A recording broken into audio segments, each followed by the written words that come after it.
Bem-vindos, espectadores e audiência da Rede SPTV. Bem-vindos ao programa Direto e Reto. Bem-vindos também a Soul TV, canal 56. Estamos ampliando a nossa publicação. Então, tem dinite no dedo, vai lá no YouTube, curte o programa, revê a matéria. Perdeu alguma coisa? Perdeu não. Vá no YouTube, procure Direto e Reto com este apresentador Felipe Zalaf. Hoje nós temos assim de interesse público e também muito específico.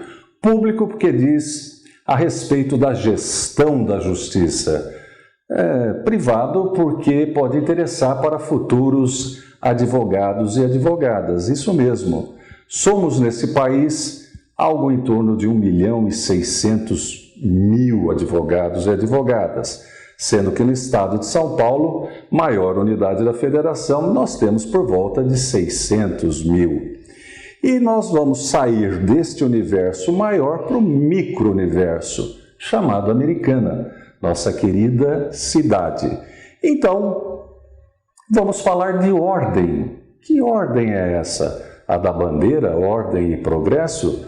Também, com a vinda do Império para o Brasil, se teve a vontade, a noção e o senso comum de se colocar ordem em vários elementos para que se alcance um bom resultado, para que se alcançasse aquilo desejado pela comunidade. Ordem é colocar vários elementos em uma organização, se bem que o nosso país vem claudicando, mancando. Tem muita coisa em desordem e progresso é algo duvidoso.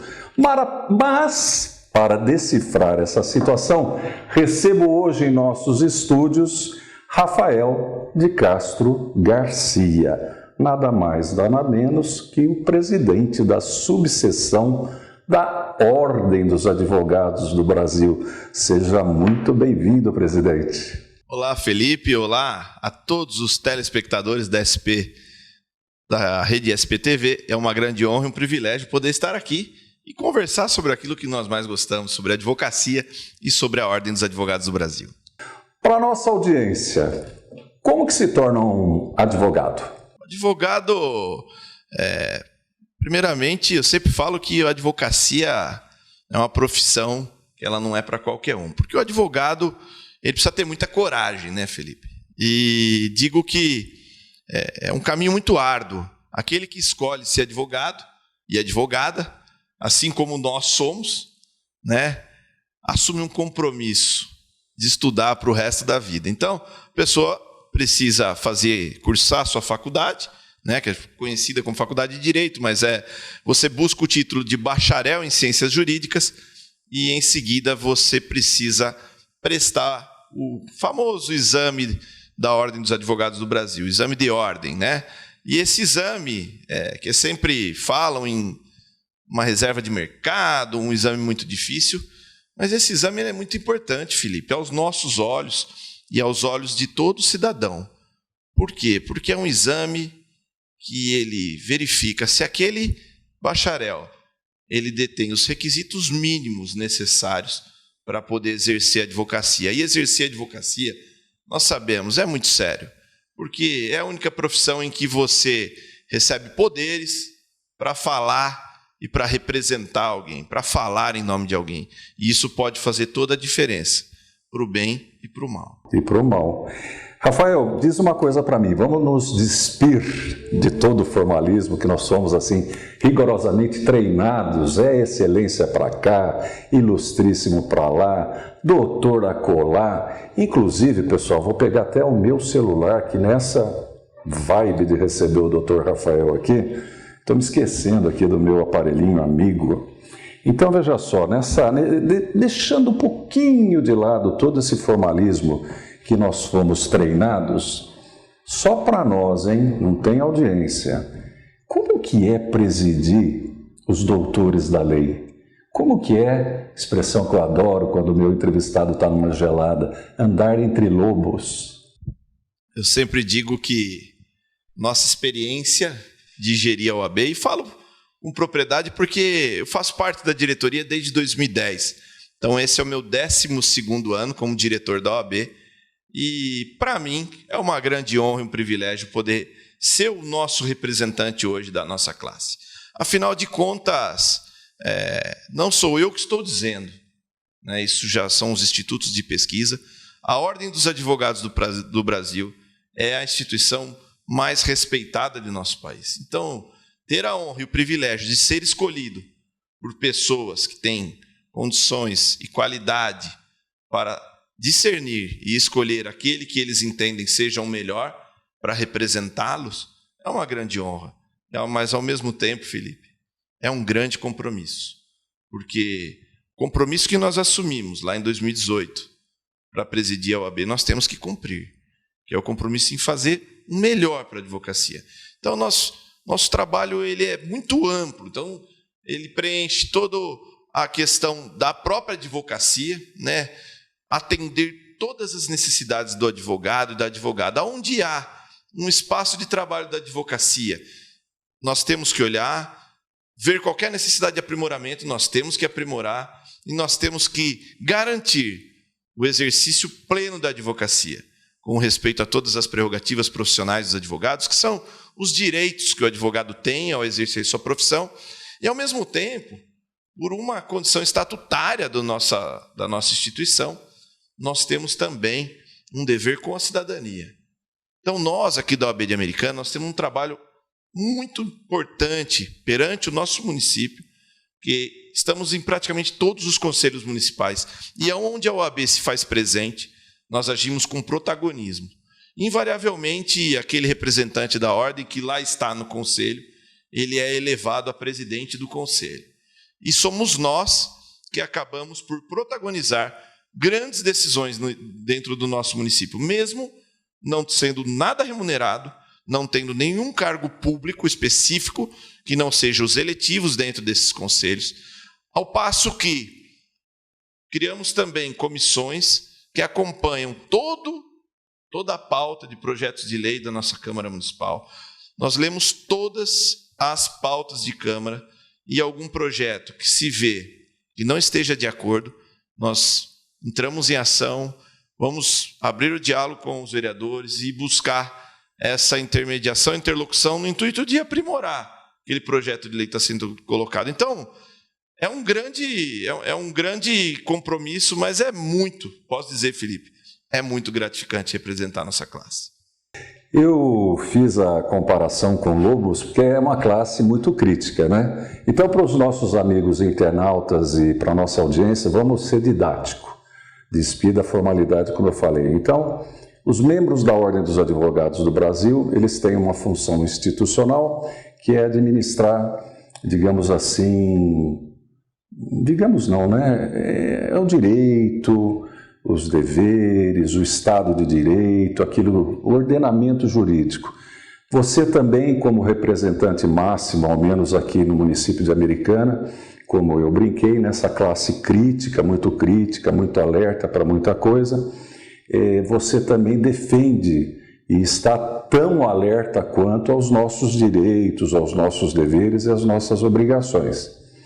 E tem um braço ali, não só político institucional, porque eu acompanho com alguma distância que a política institucional é muito fervorosa, temos eleições se aproximando, não é? Então diga para mim sobre essas eleições, depois passeamos pelos outros 2 tripés da advocacia. O que é essa eleição? Qual a finalidade? Como está a Americana nessa questão de sucessão, da sua sucessão? Obrigado pela pergunta, Felipe, que nos dá a oportunidade de dizer sobre como funciona esse sistema, a ordem. Então, nós temos um grupo político, sim, né, dentro da nossa instituição, que ele é composto por todos os ex-presidentes, fazem parte desse grupo. E é um grupo muito coeso, de pessoas que são amigas e gostam da instituição e trabalham por ela de maneira completamente abnegada. Então, posso dizer que todos os ex-presidentes estão sempre junto conosco, estão sempre dando a sua parcela de contribuição, seja através de conselho, seja através, às vezes, até de trabalho. E dentro desse grupo, nós temos o cuidado de sempre fazer com que novas pessoas venham sendo agregadas e preparadas para trabalhar, para fazer esse trabalho de presidência, de diretoria, que nós somos 5 diretores dentro da nossa instituição. Com isso, Felipe, faz com que nós não tenhamos, na nossa cidade, a necessidade de reeleição. Entendemos que esse cargo ele é contributivo, é uma contribuição que o advogado e a advogada, qualquer um de nós pode chegar lá, né? Basta mostrar trabalho, mostrar para a advocacia que você está apto a fazer isso, e contribua com 3 anos, e depois é hora, como de fato estamos na hora, de passar o bastão, né? Já temos outro, meu vice-presidente hoje, nosso vice-presidente é o Melford Volgan Neto, ele se propôs a conduzir a OAB pelos próximos 3 anos, e o grupo entendeu que, neste momento, ele seria a melhor opção, considerada a minha ida, inclusive, como é de conhecimento, ao Conselho Estadual, né? Eu vou seguir para um trabalho a nível estadual, né? Não estarei mais na OAB Americana, com um cargo eletivo, mas estarei na OAB São Paulo, com os olhos voltados para a Americana, e com isso, nosso vice-presidente, que já tem 2 gestões, já foi secretário-geral e atualmente é o meu vice-presidente, está apto a assumir a presidência pelos próximos 3 anos e, evidentemente, com um compromisso de não reeleição também. Ao término desses 3 anos, teremos outra pessoa que ensejará esse cargo e o grupo elevará esse nome. Porque é assim que tem que ser. Nós temos que fazer essa oxigenação. Isso é muito necessário. Porque nenhum de nós, Felipe, somos professores de Deus, nós não sabemos tudo. Nós tentamos, sim, fazer o melhor, mas não significa que nós sabemos tudo. Então, essa alternância no poder é muito importante para que nós possamos estar sempre com pessoas motivadas trabalhando ao nosso lado. E o mesmo eu digo em relação, inclusive é importante frisar que nós tivemos 3 anos de gestão, o primeiro ano foi maravilhoso, parecia um sonho de trabalho. Teve meses, outubro e novembro, por exemplo, nós tivemos 95% de ocupação da casa. Estou falando em dias, então eu lembro muito bem que em outubro, dos 31 dias do mês, nós tivemos atividades em 26 dias. Eu estou falando de também sábado e domingo. Então, todo dia tinha alguma atividade para advogado na casa. E quando veio a pandemia, tudo se alterou. Nossa gestão mudou completamente. Agora segura aí, porque entrevistado bom é assim, antecipa a pergunta. Mas eu vou colocar a seguinte casquinha de banana e você, tenho certeza, vai se sair bem. Diz a boca miúda, quer dizer, algo velado, etc. e tal, que essa aeração que zela, ela é relativa. Por que diz que é relativa? Porque, segundo quem defende essa tese, é uma continuidade dos mesmos na direção da casa, tem o mesmo tronco. Aí você diz também ali, né? Puxa vida, a gente zela, a gente cuida por uma sucessão, por um preparo, reunião de todos os ex-presidentes. Escuta, tem aeração mesmo ou é fachada o negócio? Porque é só por dizer, alguns dizem assim, não, eleição para quê? Até colocando suas palavras, é aclamação, é uma sequência, palavra toda sua. Mas isso é uma pergunta muito, muito interessante e eu respondo com muito prazer. Manda bala. Primeiro, importante lembrar que a eleição da OAB é democrática e qualquer um, absolutamente qualquer um que quiser se candidatar, está apto a se candidatar desde que preencha os requisitos. Não tenha condenações éticas, não esteja respondendo representações éticas e também esteja em dia com as suas anuidades. E o ponto que você tocou, a questão da oxigenação, da aeração, eu digo que a maior dificuldade que nós temos dentro da OAB é encontrar pessoas que queiram assumir o trabalho no nível de comprometimento que se é necessário para se conduzir os trabalhos na ordem. E eu digo, nós estamos agora com chapa única, né? Nosso candidato é chapa única, e isso tem um porquê. O porquê disso, Felipe, é porque nós abrimos a OAB completamente a quem quiser participar. A revista que diziam que era são só algumas pessoas que têm oportunidade de participar da revista. Desde o começo da revista, encaminhem seus artigos para nós publicaremos. Você não quer dizer para o nosso público o que é a revista? Ficou um pouco isolada do contexto. Isso, a revista, é importante dizer, é um periódico que nós fazemos, eletrônico, onde nós utilizamos dele para trazer a comunicação a toda a advocacia de tudo aquilo que nós fazemos durante aquele período. Então, no final do mês, nós soltamos essa revista eletrônica, onde fala tudo o que aconteceu naquele mês, os próximos eventos agendados e também artigos jurídicos, que nós oportunizamos a qualquer advogado, a qualquer advogada de Americana participar. Então, com isso, Felipe, as pessoas se sentem próximas. Não tem mais não se escuta mais esse discurso, a OAB de Americana é um feudo, a OAB de Americana é para poucos.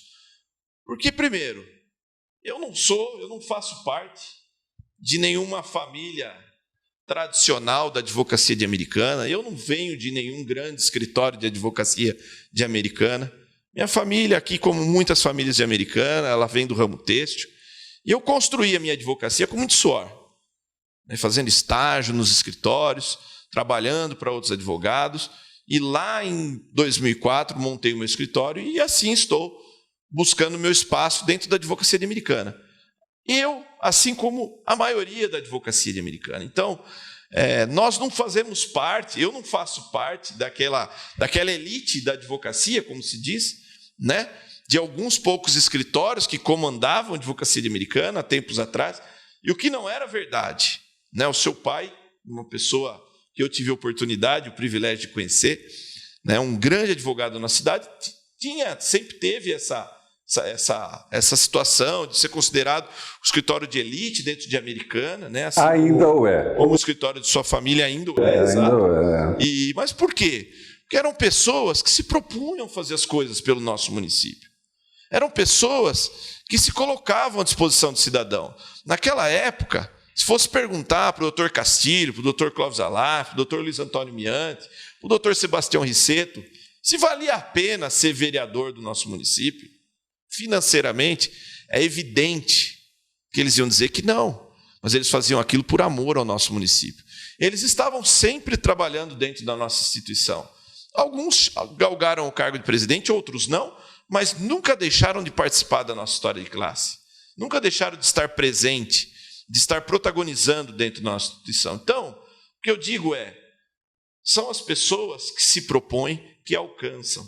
Infelizmente, são poucas as pessoas, Felipe, que se propõem a estar caminhando ao nosso lado. Isso é um fato. Agora, como presidente de uma classe, e para encerrar essa parte, qual o estímulo que se daria para uma concorrência?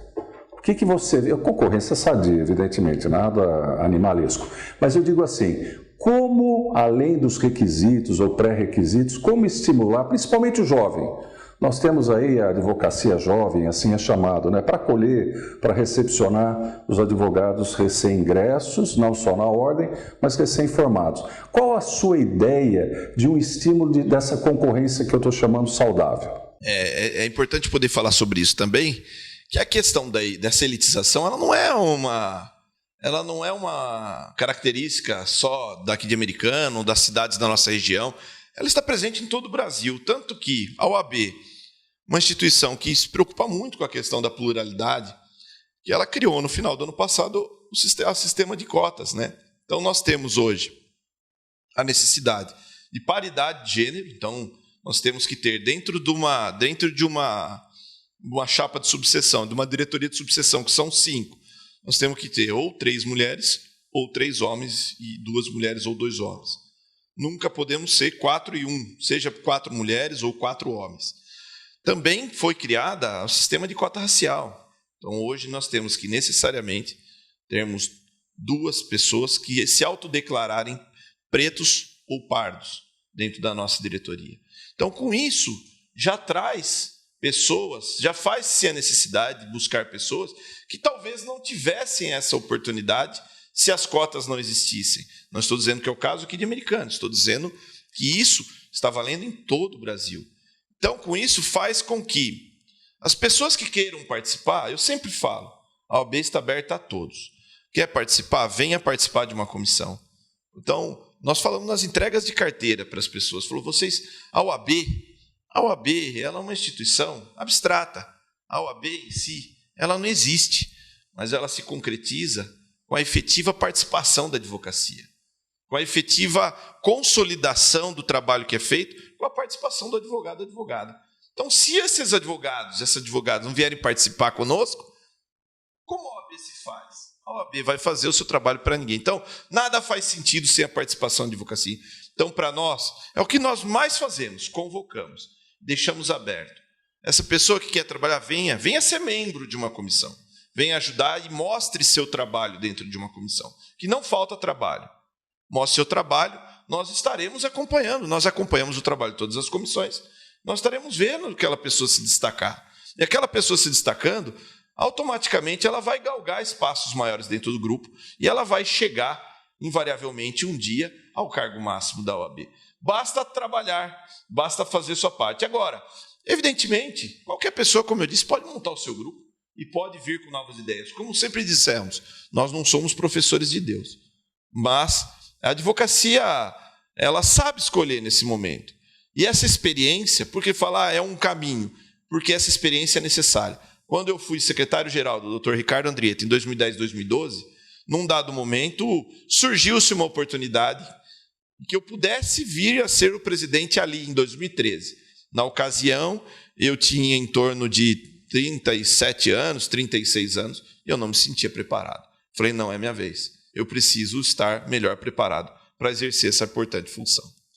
Fica então, caríssimos internautas e espectadores, audiência, o convite. Você que deseja ser advogado, faça então o juiz, promotor, delegado. A carreira é inebriante. Várias possibilidades de desembargador.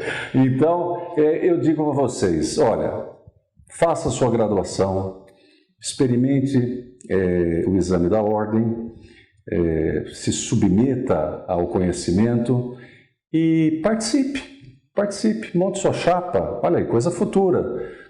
Temos aí uma data, um marco para você, jovem. Participe da gestão do direito, da democracia, da política, não só institucional, da política tradicional. E falando de política tradicional, voltamos para o macrocosmo. STF. Pergunto para você, quem governa esse país? Nós temos um presidente. Sério? Esse presidente se chama Jair Messias Bolsonaro. Então, evidentemente que aos meus olhos é ele que preside. Estamos vendo, sim, muitas situações nunca antes vistas, né? Uma tentativa de interferência de todos os poderes, seja em STF para cá, ou legislativo para lá, e isso tem nos mantido alerta. Nós estamos com uma preocupação muito grande das questões dos enfraquecimentos também das instituições, né? Isso tem nos trazido uma preocupação muito grande. E a OAB Federal ela tem buscado exercer seu papel, em que pese, muitas vezes, no meu entendimento pessoal, né? Porque posso dizer isso com toda tranquilidade, eu não tenho nenhum vínculo com o presidente atual do Conselho Federal. Ele se excede nas suas atribuições e isso acaba, muitas vezes, maculando a nossa própria instituição. Sim. Agora você deixa, porque é muito conhecimento, pouco tempo. Deixa eu direcionar só para benefício do nosso espectador. Eu falei STF por gravidade, é inevitável. Nós vamos por Jair Messias Bolsonaro, nosso excelentíssimo presidente da República, e também para o posicionamento da OAB Federal. Vamos dar rapidinho uma focada no STF. Você já falou, olha, insegurança jurídica, Estado de Direito em risco, mais ou menos. Vai me corrigindo, aqui é um bate-papo. Né? Então, me preocupa a ordem. Ela zela pelo Estado democrático de direito, ela zela pela ordem institucional. Fala um pouquinho, você falou exagero. Tem exagero do STF ou ele está cumprindo à risca o dever constitucional de vigilante da nossa Constituição? Vamos agora por partes. Sexta-feira, 13. São tempos muito difíceis que nós estamos passando, e isso vem desde o advento da Lava Jato, né? Quando nós tivemos aquele processo onde ali, aos olhos da advocacia, embora sempre houve e haverá um clamor de justiça muito grande da população, mas houve uma subversão da ordem processual naqueles casos, tanto que aconteceu o que nós estamos vendo. E a advocacia, em geral, os advogados, em especial a advocacia criminalista, sempre alertou, falou: o que está acontecendo é passível de nulidade, e essa nulidade, num momento, será reconhecida. A grande questão que se coloca é: por que demorou tanto tempo para se reconhecer essa nulidade? Muito boa. Então, boa pergunta. A questão da prisão em segunda instância. A prisão em segunda instância, ela é inconstitucional porque a Constituição diz que ela é. Que ninguém pode ser condenado antes do trânsito e julgado uma decisão. Então, a partir do momento que nós temos uma estrutura do judiciário que prevê terceira instância, ninguém pode ser preso já na segunda instância porque a Constituição proíbe. Então, mude a Constituição. Então, a questão desenvolve um pouquinho mais. Na verdade... Olha lá, senhores políticos, o presidente aqui da ordem, essa questão, porque eu interrompi, porque é muito interessante para passar para o meu espectador o seguinte: como você já colocou desde o início, a nossa ação ou omissão, como a gente gosta de dizer em direito, ela é de extrema importância, porque hoje a gente, no dia a dia, fala de liberdade. Eu sou livre para. Então, essa coisa do excesso no STF, essa coisa de, olha, mas não está segundo a lei, segundo a Constituição. Você concorda comigo que tudo, no fundo, é a tal da liberdade? Sim. De ir e vir. O clamor por se fazer justiça, colocando... privando de liberdade aqueles que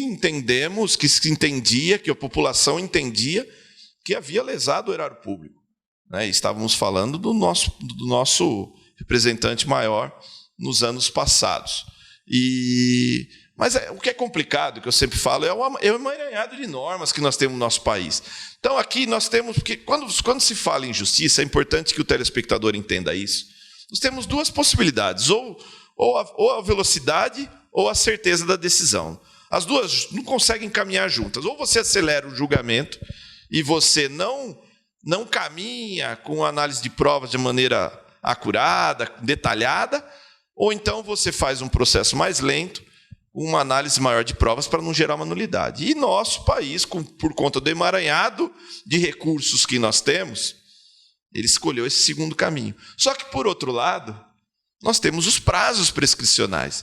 Então, esse clamor pela segunda instância, pela prisão em segunda instância, ele advém do seguinte: ao tentar se cumprir todo o rito processual, todos os recursos, deixar-se atender todos os recursos de um processo, invariavelmente um processo criminal, cuja pena não seja tão alta, a sua prescrição será atingida no curso desse processo.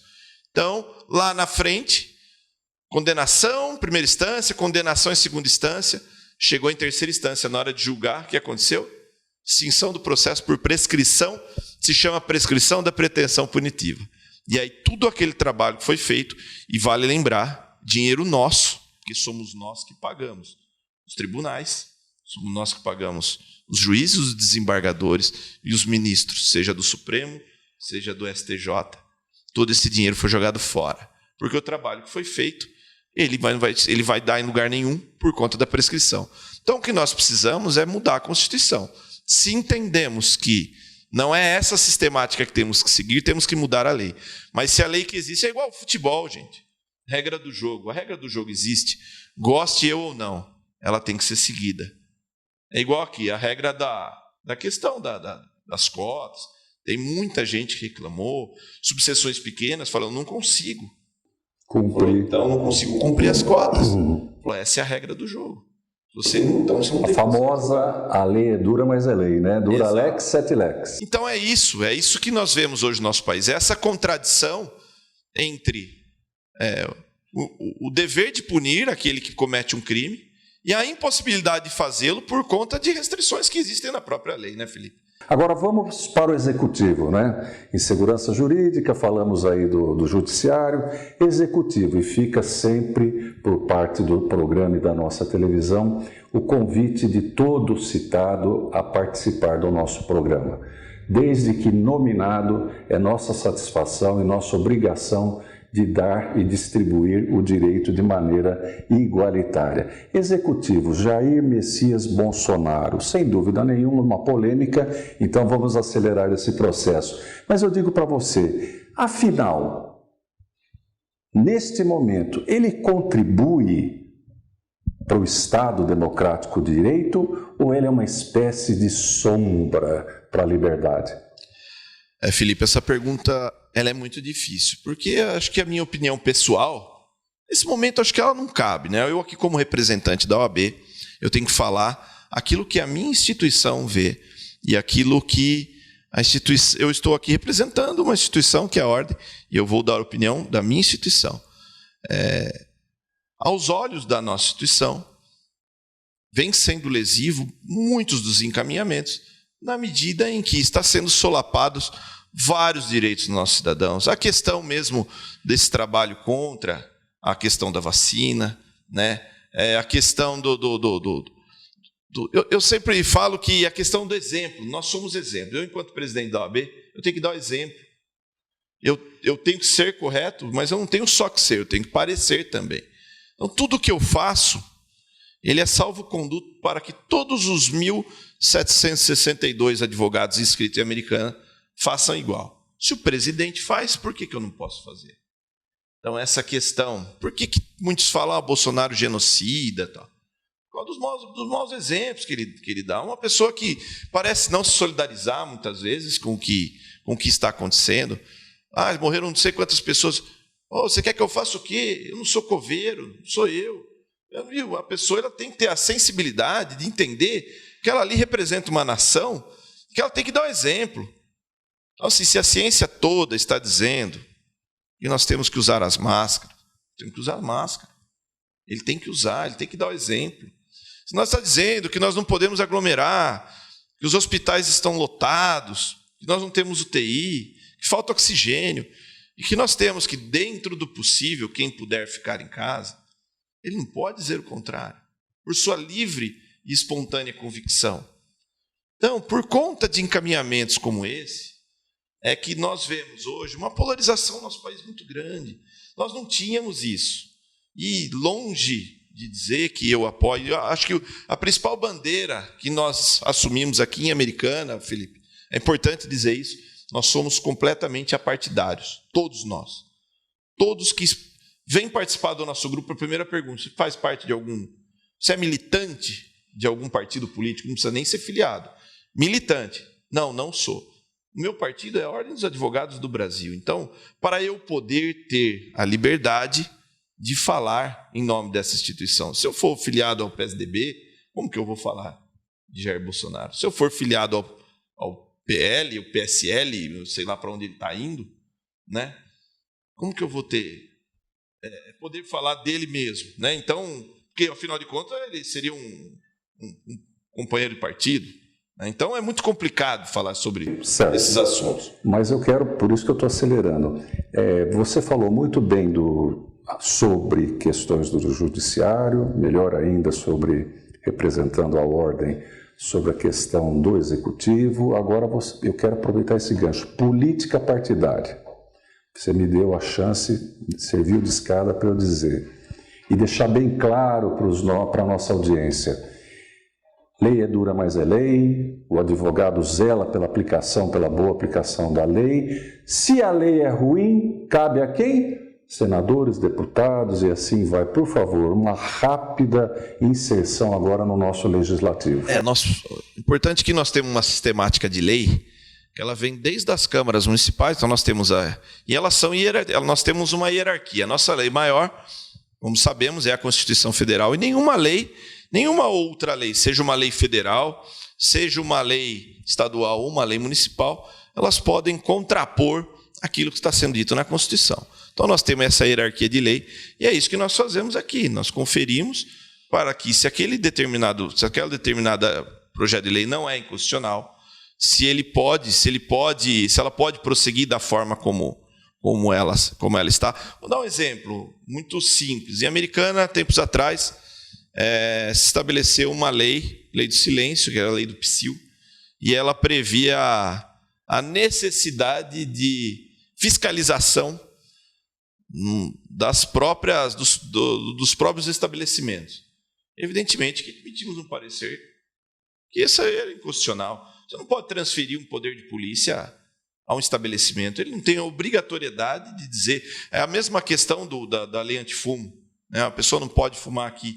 Você viu, eu não tenho o dever de fiscalizar se a pessoa estiver fumando, né? Então, existem algumas leis que são utópicas, né? A pessoa imagina que aquilo vai funcionar, só que nós temos que pensar num todo, nós temos que pensar no funcionamento da lei.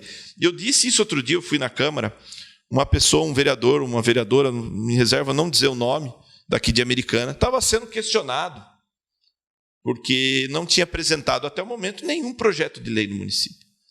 E eu fui conversar com ela, numa das visitas que a gente faz na Câmara, e essa pessoa me disse o seguinte, falou, eu não apresentei nenhum projeto de lei, mas eu estou trabalhando nos substitutivos na questão dos projetos executivos, tenho ajudado os projetos executivos, e até o momento eu não vislumbrei a necessidade de propositura de nenhuma lei que efetivamente fosse eficaz e necessária. E é isso que nós falamos. Nós temos um emaranhado tão grande de leis, e quantas dessas leis pegam, né? E quantas não pegam? Quantas leis nós sabemos? O advogado sabe todas as leis. É impossível um advogado saber as leis, até porque lei é publicada todo dia, né? Então, é disso que nós falamos. São criadas tantas leis, são tantas instruções normativas, sem falar nessa parte administrativa, tributária. O nosso país é um grande emaranhado de leis, e é muito difícil. Eu sempre falo que duas profissões são duas profissões das mais difíceis, a advocacia, que tem que acompanhar os projetos de lei, e o contador, a pessoa do escritório de contabilidade, que tem que acompanhar as instruções normativas da Fazenda do Estado e da Receita Federal. Ele tem que estar atento, porque todo dia há modificação. Então é muito difícil, né, Felipe? Acompanhar tudo isso e fazer tudo isso, harmonizar, todas essas leis se harmonizarem entre si e aos nossos cidadãos, é o que torna muitas vezes criar esse mar de dificuldade que nós passamos. Rafael, agora voltando para o nosso microcosmos aqui, Americana, macro ainda. Isso é importante dizer para os nossos colegas, homens e mulheres. A pandemia, o que trouxe para a nossa classe de bom e de ruim? Tópicos, não precisa grandes considerandos. A pandemia, ela modificou muito a forma de advogar, né? Então, ela trouxe muitas ferramentas, acabou impondo o uso de ferramentas que antes não existiam e que dificultavam o exercício profissional. Mas, se analisar do ponto de vista da própria advocacia, da essência da advocacia, ela foi mais prejudicial do que efetivamente tenha trazido benefícios à advocacia. Por quê? A advocacia, nós ficamos muito tempo com determinação dos escritórios fechados. O advogado sem condição de atender o seu cliente. Você fazer uma consulta por teleconferência, então por uma videochamada, com todo mundo aí, muitos advogados, as nossas consultas eram feitas através do celular. A pessoa fazia uma videochamada de WhatsApp, você conversava com a pessoa, muitas vezes da sua casa, do seu apartamento, enfim. E a pessoa em casa. O pessoal brinca de terno e gravata e sandália havaiana. E veja você que, por exemplo, aqui em Americana, né, muitos escritórios, aquele advogado que trabalha sozinho, ele podia ir para o seu escritório, ou que tem a sua sala sozinho. Agora, tem muitos escritórios que eles são por baias, né? Então, escritórios grandes de São Paulo, prédios fechados, os advogados não podiam subir no seu escritório. Então, foi muito difícil. Uma coisa que afetou muito a advocacia e que nós temos feito um trabalho muito grande para que se retorne com celeridade as audiências presenciais. Nós precisamos das audiências presenciais. Por quê? Porque na audiência que o juiz, com a sua sensibilidade, ele consegue tirar da testemunha, ele consegue perceber se aquela pessoa está falando com convicção, se está havendo uma tentativa de mudança da verdade. O próprio depoimento do réu, depoimento do autor, que possa ser solicitado, tudo isso é muito importante. E quem está mais sentindo isso é a Justiça do Trabalho. Porque a Justiça do Trabalho, eminentemente, ela é uma justiça de audiências. A todo processo, invariavelmente, ele tem uma audiência designada. E essas audiências estão acontecendo de maneira telepresencial e não são a mesma coisa. O juiz não consegue fazer a mesma condução. Por outro lado, tivemos mudanças também nesse sentido, por exemplo, das sessões do nosso Tribunal de Justiça, das sessões do Superior Tribunal de Justiça, onde necessariamente você tinha que se deslocar até lá. E agora você pode fazer. Então, imagine você, um advogado e um cliente que quer fazer uma sustentação oral. O que quer fazer uma sustentação oral? É pedir a palavra no momento do julgamento do seu processo de segunda instância e fazer uma manifestação oral. O que acontece nesse dia? Vamos falar, a pessoa está lá em Presidente Prudente, ela tinha que se deslocar com o seu cliente, dormir num hotel, para poder participar disso. Hoje, ela, confortavelmente, do seu escritório, ela participa desse sistema de julgamento, na sessão de julgamento do tribunal, através da audiência online. Então, esse é um dos pontos que ajudou muito. Agora, todos os processos hoje são eletrônicos, os sistemas estão cada vez se aprimorando mais, então, de certa forma, está mais fácil advogar. Eu sempre falo que, na advocacia, muitos reclamam o sistema do TJ, que é o ISAG, sai do ar, meia hora, a pessoa liga lá uma AB e fala, não está funcionando, vocês não vão fazer nada. Falei, gente, calma, espera um pouquinho. Se não voltar daqui a pouco, vai dar indisponibilidade esse protocolo, seu prazo amanhã. Prazos em dias úteis que vieram com o novo Código de Processo Civil. Isso que é bom para o advogado, por um lado, mas é ruim porque atrasou o andamento dos processos. Então, tudo tem seu freio e o seu contrapeso, Felipe. Infelizmente, é muito assunto para pouco programa. Então, Rafael, avizinha-se aí novas eleições, um outro presidente. Eu gostaria que você deixasse, mais do que um desejo, para o nosso público, uma esperança sua de execução, de bom fazer do seu sucessor. E eu já agradeço, contando com o seu retorno várias vezes, porque o assunto é largo, agora como conselheiro da ordem, para esclarecer o cidadão, o estudante que quer ser advogado, advogada, juiz, promotor, enfim, a carreira toda. Deixa uma palavra não só de desejo, mas de esperança para o nosso público. Felipe, eu quero primeiro agradecer a oportunidade de estar aqui com você, fazendo esse gostoso bate-papo. A hora passa rápido, né? A gente está aqui conversando sobre o mundo do direito. Agradecer à Rede SPTV pela oportunidade de estar com vocês. Dizer que a OAB de Americana, não só eu, como todo o nosso grupo, está sempre à disposição de estar aqui. E dizer que a advocacia, embora todas essas agruras, todas essas dificuldades que eu falei, mas ela é uma régua extremamente positiva. É uma profissão maravilhosa. Eu posso dizer que todas as profissões são bonitas, mas a nossa é a mais bonita. A nossa é a mais linda, porque com um processo, muitas vezes, nós podemos mudar o mundo daquela pessoa, nós podemos transformar a vida daquela pessoa. E o Felipe falou uma coisa muito importante. O universo de trabalho do bacharel em ciências jurídicas, pode se tornar advogado, delegado, juiz, promotor, é muito vasto. Então, você que está estudando direito, se eu pudesse deixar uma mensagem, que eu posso deixar uma mensagem para você é dedicação, perseverança, nunca perca os seus princípios éticos, pessoais e estude muito. Porque o sucesso está aí para todos, mas só depende de você alcançá-lo. Então, desejo um abraço a todos, um excelente dia e, Felipe, mais uma vez, muito obrigado. Com isso, meus amigos e minhas amigas internautas, até o próximo programa com a seguinte reflexão. Deixa o nosso presidente a seguinte reflexão mesmo. Justiça tardia é justiça? Um abraço a todos.